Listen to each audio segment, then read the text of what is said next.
자, 우리 하나님의 말씀 대면하겠습니다. 하나님의 말씀은 누가복음 10장입니다. 누가복음 10장 25절에서 37절에 있는 말씀입니다. 자, 다 찾으셨으면 아멘. 자, 이제 우리 앞에 참고하시고 우리 다 같이 말씀을 읽도록 하겠습니다. 자, 읽겠습니다. 시작. 어떤 율법 교사가 일어나 예수를 시험하여 이르되 내가 무엇을 하여야 영생을 얻으리까? 예수께서 이르시되 율법에 무엇이라 기록되었으며 내가 어떻게 읽었느냐? 대답하여 이르되 내 마음을 다하며 목숨을 다하며 힘을 다하며 뜻을 다하여 내 하나님을 사랑하고 또한 내 이웃을 내 자신같이 사랑하라 하였나이다.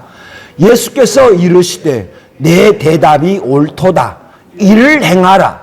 그리하면 살리라 하시니 그 사람이 자기를 옳게 보이려고 예수께 여짜오되 그러면 내 이웃이 누구니까?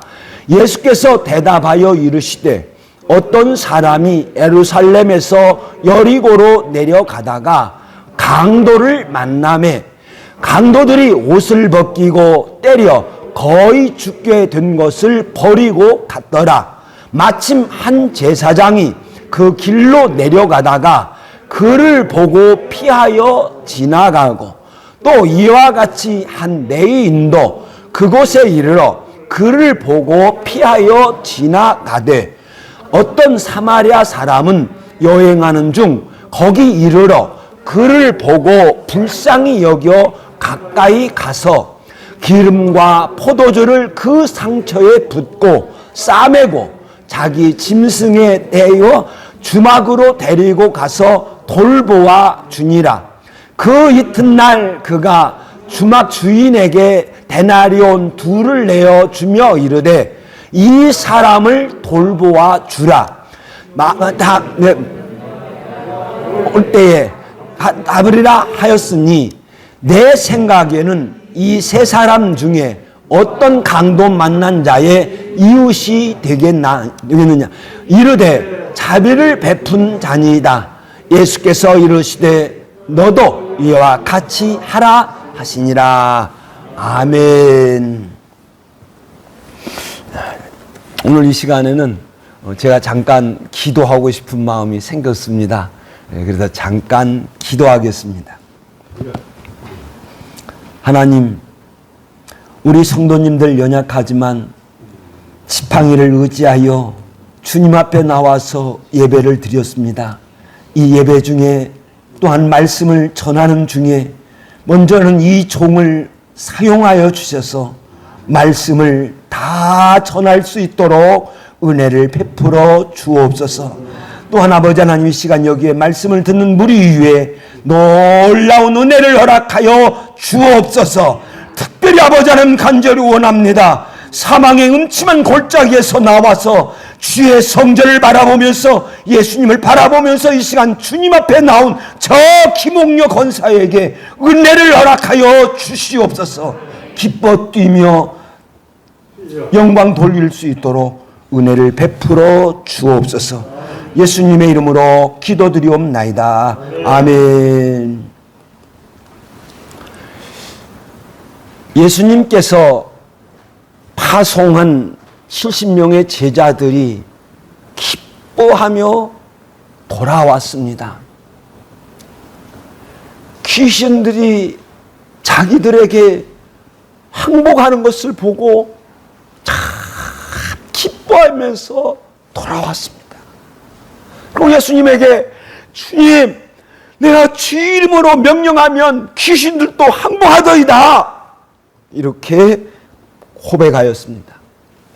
그때에 예수님은 조용하게 제자들에게 말씀하시기를 이 땅의 귀신들이 항복하는 것으로 기뻐하지 말고 다 같이 읽겠습니다. 시작. 너희 이름이 하늘에 기록된 것으로 기뻐하라. 우리가 이 땅에서 살아가는 날 동안 여러 가지의 많은 일들을 당할 수 있습니다. 얻을 때가 있으면 잃을 때가 있습니다. 건강할 때가 있으면 몸이 약해서 힘들 때가 있습니다.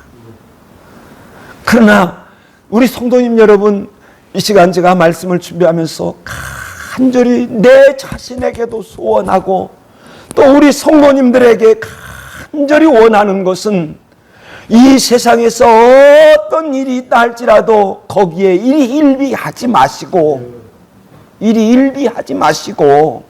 내 이름이 하늘에 기록되었다고 하는 그것을 가지고 모든 것을 이기며 기뻐하며 살아가는 우리 성도님들 되시기를 예수의 이름으로 축원드립니다. 지금 내가 천국을 향하여 가고 있다 하는 이것을 꼭 기억하시고 이 보배를 어떤 일이 있어도 빼앗기지 않고 이 믿음을 지켜서 저 하늘나라에 들어가는 우리 성도님들 되시기를 예수의 이름으로 축원드립니다. 이런 대화가 있는 가운데 거기에 계속 그 율법 교사가 거기에 있었는지 아니면 중간에 왔는지 끝나서 왔는지 아니면 예수님과 70명의 제자들과의 대화를 다 끝나고 어떤 시간에 왔는지 그 시간을 누가는 기록하지 않기 때문에 모릅니다. 그런데 한 율법 교사가 예수님 앞에 나왔습니다. 그리고 선생님 하면서 묻기를 내가 무엇을 하여야 영생을 얻으리까? 이렇게 묻습니다. 그 율법 교사가 예수님께서 계속 가르치셨던 그 영생, 그 영원한 생명을 듣고 내가 어떻게 하여야 영생을 얻을 수 있을까 고민하다가 그 예수님에게 찾아와서 묻는지는 모르겠지만 영생을 이야기를 해요. 누구도 그 유대인들 가운데서, 누구도 그 율법 교사들 가운데서, 누구도 바리새인들 가운데서 한 사람도 영생을 이야기하지 않는데 이 율법 교사가 예수님 앞에 나와서 영생을 이야기를 해요. 영원한 생명.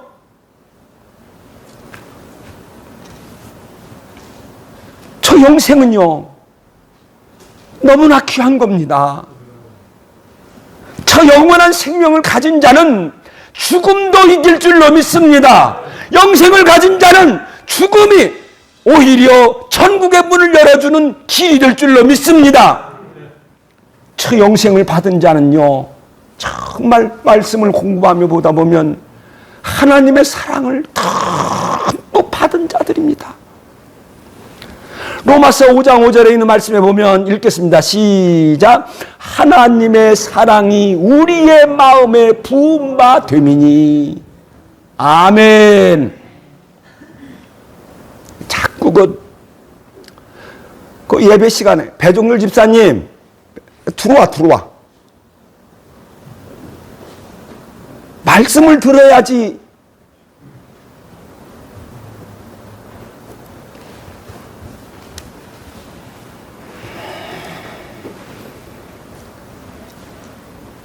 하나님의 사랑을 가득 받은 거예요. 누구보다도. 그러니까 내가 예수님을 믿는다고 하는 것은 내가 영생을 가졌다고 하는 그 증표인데, 내가 예수님을 믿는다고 하는 그 자체가 하나님의 사랑을 가득 받은 자인 줄로 믿습니다. 하나님의 사랑을 받은 자는 영생의 영원한 생명을 얻은 자라는 거예요. 그래서 그 영원한 생명을 받은 그 사람은 여러분 즐거움이 있습니다. 기쁨이 있습니다. 읽겠습니다. 시작. 예수를 너희가 보지 못하였으되 사랑하는도다. 보지 못하나 말할 수 없는 영광스러운 즐거움으로 기뻐하니. 베드로전서 1장 8절에서 베드로 사도가 자기의 편지를 받는 성도들에게 편지합니다. 야, 너희들 예수님을 보지 못했는데 참 참 너희들 예수님을 사랑하는구나. 그래, 앞으로도 너희들 예수 보지 못할 거야. 그런데 너희들 보니까, 예수님을 사랑하는 너희들을 보니까 말할 수 없는 영광스러운 기쁨으로 너희들 기뻐하고 있구나. 이거 잃어버리지 말라고 권면하고 있습니다. 우리는 예수님을 보지 못했습니다. 그러나 내가 예수님을 사랑합니다. 나는 예수님을 사랑합니다. 시작. 나는 예수님을 사랑합니다. 아멘. 내가 예수님을 사랑하면 저 천국이 보이고, 내가 예수님을 사랑하면 영생이 보여요. 그러면 저 천국이 보이고 저 영생이 보인다고 하면 이 땅의 것이 무엇이 나를 괴롭게 할 것이 뭐가 있습니까? 질병이 괴롭힙니까? 죽음이 두렵습니까? 사랑하는 여러분, 항상 기뻐하며 살아가시기를 예수의 이름으로 축원합니다. 나는 예수 믿어 구원받았다. 시작. 나는 예수 믿어 구원받았다. 아멘. 이 율법교사가 이 영원한 생명을 묻고 있습니다. 내가 무엇을 하여야 영생을 얻으리까? 누가가 저렇게 묻고 있는 율법 선생의, 율법 교사의 어떤 의도를 보여주고 있습니다. 보여주는데 그 사람의 마음을 드러내고 있는데, 그가 예수님을 시험하여 이르되, 이렇게 이야기하고 있어요. 저 시험하다라고 하는 단어가 극과 극의 의미를 가지고 있습니다. 시험하다가 하는 뭐냐면 증명하다. 뭘 증명하기 위해서 시험하다는 거예요. 그런데 유혹하다 또는 비판하다. 비판하기 위해서 시험하는 거예요. 그래서 어떤 사람들은 저 율법 교사가 예수님을 정말 비판하기 위해서, 예수님을 망신시키기 위해서 저렇게 영생을 묻고 있다, 이렇게 이야기하는 사람도 있습니다. 그런데 어떤 사람은 아니다. 저 율법 교사가 예수님을 정말 시험하는 것은 예수님을 증명하려고, 뭔가 증명하려고 지금 선한 의도로 예수님에게 왔다. 저는 이렇게 봅니다.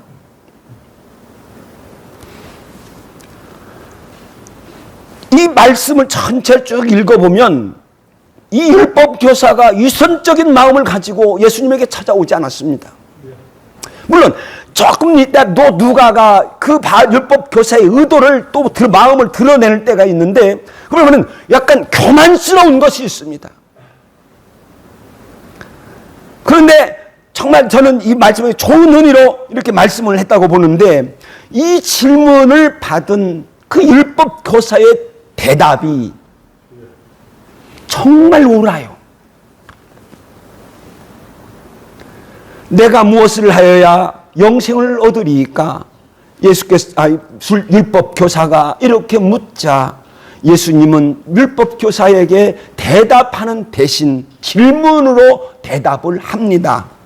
율법에 무엇이라 기록되었으며 내가 어떻게 믿었느냐?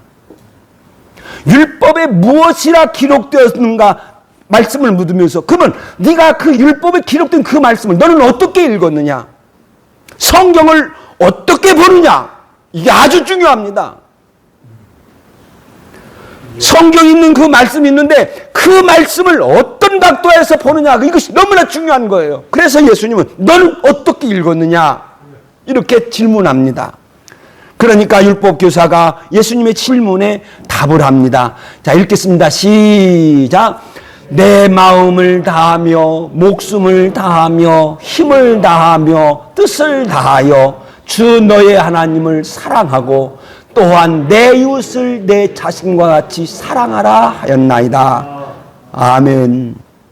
율법교사는 구약 성경의 두 구절의 말씀을 인용하여 예수님께 대답했습니다. 하나는 신명기 6장 5절 말씀입니다. 내 마음을 다하며 목숨을 다하며 힘을 다하며 뜻을 다하여 주 너희 하나님을 사랑하라. 이 신명기 6장 5절에 있는 말씀입니다. 그리고 레위기 19장 24절에 있는 말씀에 가보면, 레위기 19장 24절에 가면 내 이웃을 내 자신과 같이 사랑하라, 이렇게 기록하고 있습니다. 그래서 저 말씀에 보면 신앙에서 가장 기본적인 핵심은 사랑이라는 겁니다. 근데 사랑의 첫 번째 대상은 여호와라는 거예요. 여호와는 힘을 다하고 목숨을 다하고 마음을 다하고 뜻을 다하여 사랑하는, 여호와 하나님을 완전하게 사랑하라는 거예요. 여호와 하나님을 대강 사랑하는 것이 아니라 여호와 하나님을 부족함이 없도록 정말 완전하게 네 힘을 다하여서 너 정말 여호와를 사랑해라. 네 목숨을 다하여서 여호와를 사랑해라. 네 뜻을 다하여서 네가 가지고 있는 것을 다하여서 여호와를 사랑해라. 이렇게 가르치고 있습니다. 그리고 내 이웃을 내 자신과 같이 사랑해라. 내가 나 자신을 사랑하는 것처럼 이웃도 그렇게 사랑하는 거예요. 내가 내 자신을 사랑합니다. 내가 내 몸을 사랑합니다. 그래서 내 몸이 필요한 것을, 모든 것을 충족시켜 줍니다. 내 몸이 배고프면 나는 먹어줍니다. 내 몸이 목말라 하면 나는 목을 마십니다. 물을 마십니다. 내 몸의 모든 부족함을 채워줍니다. 이와 같이 너도 내 이웃을 그렇게 이웃이 필요로 하면 채워주라는 거예요. 여기서 이제 다음 주에 말씀을 나누겠습니다만 내 이웃이 누구냐는 거 여기에 중요한 겁니다. 율법 교사의 대답을 들은 예수님의 답변은 또한 간단 명료합니다. 내 대답이 옳도다. 이를 행하라. 그리하면 살리라.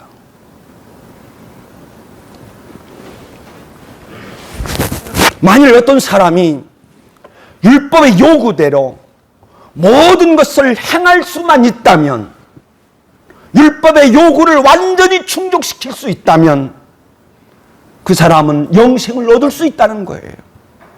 아니, 영생을 얻는다는 거예요. 산다는 거예요. 그런데 사람이 율법을 완전히 충족할 수 있을까?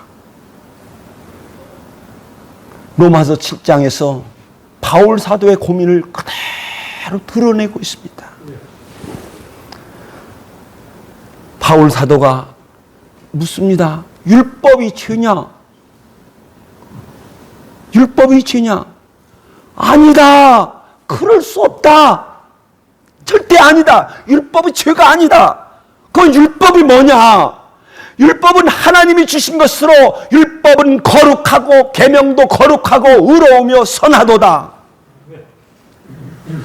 율법이 나쁜 거 아니다는 겁니다. 하나님이 계시하신 율법이에요. 하나님이 인간에게 제시하신 율법이에요. 그건 그 율법대로 너희들 이 율법대로 행하면 너희들 살 거야.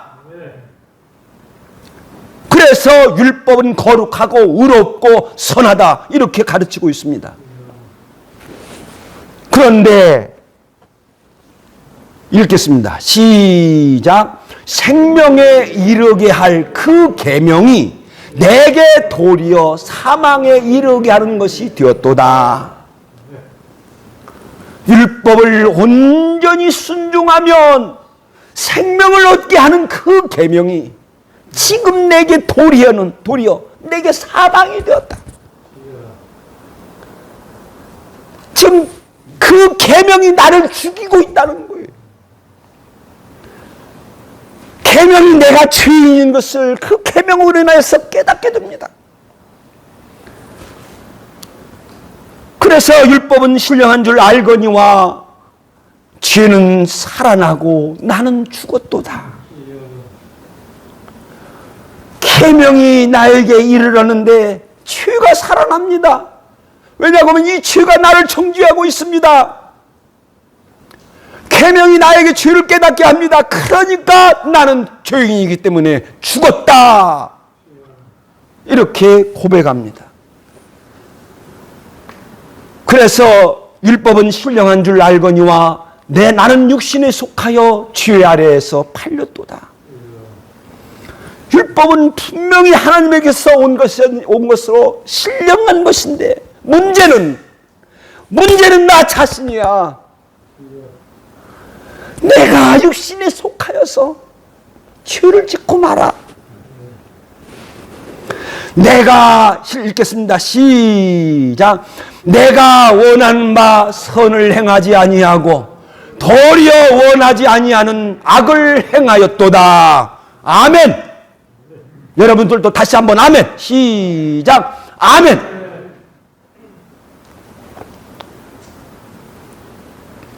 우리는 율법을 온전히 순종할 수 없습니다. 온전히 율법에 따라서 완전하게 우리가 살 수가 없습니다. 그래서 결국 바울 사도는 이렇게 고백합니다. 읽겠습니다. 시작. 오라, 나는 곤고한 사람이로다. 이 사망의 몸에서 누가 나를 건져내라. 구약의 율법을 바라보면서 누가 과연 이 율법에서 완전히 지킬 수 있어? 없어. 그래서 이 사망의 몸에서 누가 나를 건져낼 수 있을까? 나는 죽는다는 거예요. 사는 여러분, 율법을 주신 하나님도 아십니다. 그 율법을 주신 그 하나님도 아셔요. 우리의 연약하다는 것을. 그가 우리의 체질을 아시며 우리의 체질을 아십니다. 죄악 중에서 태어났고 죄악 중에서 살아가고 죄악 중에 있는 것을 다 아셔요. 그럼에도 불구하고 율법을 제시한 겁니다. 인간은 연약함을 아시지만 그래도 옳은 것은 옳은 거야. 율법은 바로 이런 거야. 우리 하나님이 제시한 것입니다. 그리고 우리의 연약함을 아시는 하나님께서 다른 한 법을 우리들에게 주셨습니다. 그 법이 뭐냐고 하면 제사입니다. 구약의 제사입니다. 짐승을 잡아 하나님께 번제를 드리는 거예요. 하나님, 내가 이 율법에 있는 하나님께서 말씀하신 이 율법을 따르지 못했습니다. 그래서 나는 죄인입니다. 하나님, 내가 이 제물을 드리오니 이 제물에 내 죄를 돌리시고 나를 용서하여 주옵소서. 주의 용서를 비는 그 제사법을 주셨습니다. 그리고 종말에 와서는 다른 한 법을 주셨는데 이것을 히브리서가 기록 증언하고 있습니다. 자, 읽겠습니다. 시작. 옛적의 선지자들을 통하여 여러 부분과 여러 모양으로 우리 조상들에게 말씀하신 하나님이 이 모든 마지막 날에 아들을 통하여 말씀하셨으니 구약에서 여러 모양으로 여러 방법으로 우리들에게 말씀하여 주셨습니다. 말씀하여 주셨는데 그 말씀은 그림자요 모형이라는 겁니다. 그리고 그가 한 예를 들었으니까 그들이 섬기는 것은 읽겠습니다. 시작. 그들이 섬기는 것은 모형과 그림자라. 구약에서 있었던 것은 큰 모형과 그림자라는 거예요. 뭔가 실체가 또 있다는 겁니다. 그것을 한 예를 이렇게 이야기를 하지요. 모세가 성전을 지을 때 산과 모든 것을 산에서 보이던 어떤 본을 보여주셨어요. 그 본을 그대로 따라서 지으라고 말씀하고 있습니다. 그래서 율법이라고 하는 것은 장차 하늘에 올 그림자라는 거예요. 율법은 장차 올 좋은 일의 그림자일 뿐 참 형상은 아니다. 그래서 해마다 드리는 제사로 모든 사람이 죄를 용서받을 수 없다. 그것은 하나의 어떤 그림이다. 하나의 어떤 모형이다. 그리고 그것을 언제까지 참 것이 있는데 이 참 것이 언제 일어나느냐? 개혁할 때 일어난다. 개혁할 때까지 맡겨두신 것이라. 그리고 여호와 하나님께서 새로운 질서를 만들어 가십니다. 새로운 질서를 만들어 가시는데 히브리서 10장 9절에 있는 말씀에 보면 읽겠습니다. 시작. 첫째 것을 폐하심은 둘째 것을 세우려 하심이니 그래서 새로운 질서를 세우신다는 겁니다. 그 새로운 질서는 어떻게 되느냐? 그리스도께서 장래 좋은 일의 대제사장으로 오시는 것, 이것이 둘째 것이라는 겁니다. 바로 그것이 그리스도께서 오셨는데, 이 그리스도는 예수라는 거예요. 자기가 단번에 들여 죄를 없이 하려고 세상 끝에 나타내셨느니라. 세상 끝에 나타나셨어요. 세상 끝에 나타나셔서 읽겠습니다. 시작. 이 뜻을 따라 예수 그리스도의 몸을 단번에 들이심으로 말미암아 우리가 거룩함을 얻었노라. 아멘. 그리고 예수님은 송아지와 염소와 송아지 피로 하지 아니하고 오직 자기 피로 영원한 속죄를 이루는 것, 이것이 둘째 것이라는 거예요. 그러니까 인간이 해결할 수 없는 죄를 하나님은 한 법을 주셨는데, 그 법이 바로 제사라는 거예요. 그건 그 제사를 예수님께서 영원한 제사를 드렸다는 겁니다. 예수님께서 죄를 단번에 해결하셨습니다. 그리고 말씀하십니다. 읽겠습니다. 빨간 것이 읽겠습니다. 시작. 너희는 마음에 근심하지 말고 하나님을 믿으니 또 나를 믿으라. 죄로 인하여 마음에 근심하지 말고 하나님을 믿고 또 나를 믿으라.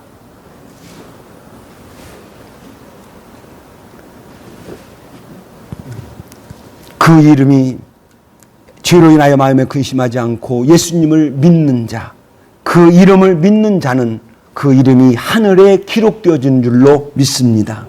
예수님께서 율법 교사에게 일을 행하라, 그리하면 살리라, 이런 말씀하셨는데, 그런데 이 율법은 하나님에게서 온 것인데 인간이 죄로 인하여 도저히 율법에 따라서 살 수가 없다는 겁니다. 그래서 율법을 순종하면, 안전하게 순종하면 살 수 없는데, 살 수 있는데, 이 죄인이 그 율법을 따를 수가 없다는 거예요. 그래서 예수님께서 한 법을 우리들에게 세워주셨는데, 그것이 제사라는 겁니다. 그 제사, 구약에 나오는 그 제사는 하늘의 그림자였고 또한 실체가 아니었는데, 모형이었는데, 그 실체는 예수 그리스도라는 겁니다. 여호와 하나님께서 아들을 보내사 영원한 제사를 이루게 하셨던 그림자였던 것입니다. 예수님은 하나님의 뜻을 따라서 십자가에 죽으셔서 영원한 제사를 단번에 들이신 줄로 믿습니다. 이 십자가에 선 예수의 그 십자가의 모습을 여러분 바라보시고, 그 죄로 십자가로 말미암아 죄 씻음을 받은 것으로 믿고 하나님께 영광 돌려드리는 저와 여러분이 되시기를 예수의 이름으로 축원드립니다. 예수님을 믿음으로 말미암아 속죄한 받고 영생을 얻게 되었습니다. 아멘. 기도하겠습니다.